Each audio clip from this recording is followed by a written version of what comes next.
All right, let's talk about a critical business skill that honestly most of us just kind of overlook, until it blows up in our faces. We're not talking finance or marketing here. We're talking about something way more fundamental: ethical awareness. So let me ask you something right off the bat. What if the biggest threat to your career or maybe even your whole company isn't something you'd find on a spreadsheet? What if it's hiding in plain sight, just disguised as a normal, everyday decision? That's exactly the challenge we're digging into today. And this idea of a hidden threat, well, it leads us straight to our first big concept, the very real danger of our own blind spots.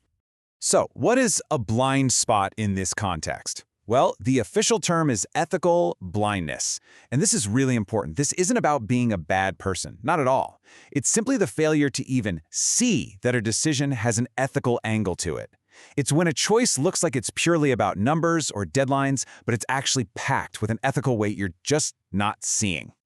And listen, the stakes here are incredibly high. The source material doesn't just call this a mistake, it calls it a great danger. And that makes perfect sense, right? Because if you can't even see the problem in the first place, there's no way you can even begin to solve it.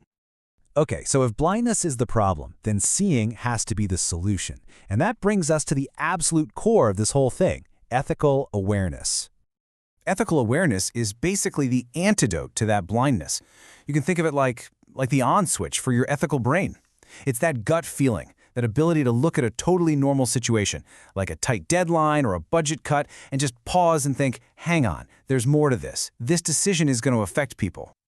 And this is the part we really need to get. Ethical awareness isn't the whole game, but it is the absolute non-negotiable first step.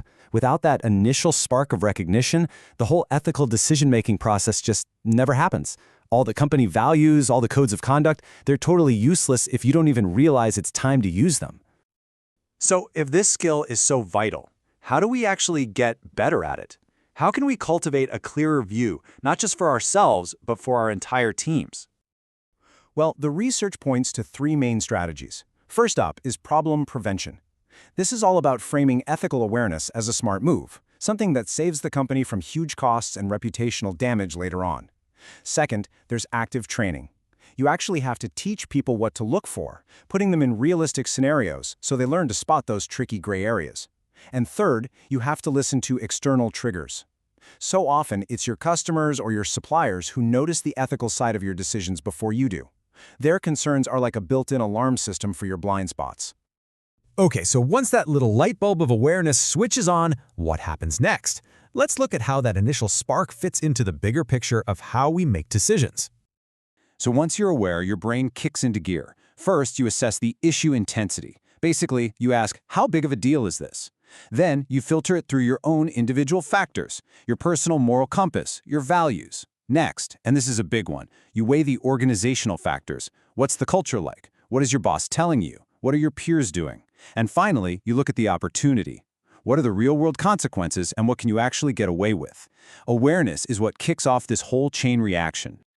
Now, this is where it gets really fascinating and maybe a little uncomfortable. We all want to believe that our personal values are what drive our choices, but the data's pretty clear. Organizational factors, the pressure from your boss, the way your coworkers act, often have a greater influence on what you ultimately decide to do. The culture you're in can either boost your moral compass or shut it down completely. So let's wrap this all up and answer the most important question of all. Why does this one, seemingly simple skill, why does it matter so much in the grand scheme of things? Because at the end of the day, ethical awareness isn't just some nice-to-have personal skill. It's the engine that drives integrity for the entire organization. It's the starting point for everything we call good governance and risk management. A company that can see ethical issues is a company that can manage its risks, build trust, and actually succeed in the long run. So I'll just leave you with this thought. The next time you're making what seems like a totally routine business decision, just pause for a second. Ask yourself, is there a hidden ethical angle here? Who else is affected by this choice? Getting into that habit isn't just good ethics, it's just plain good business.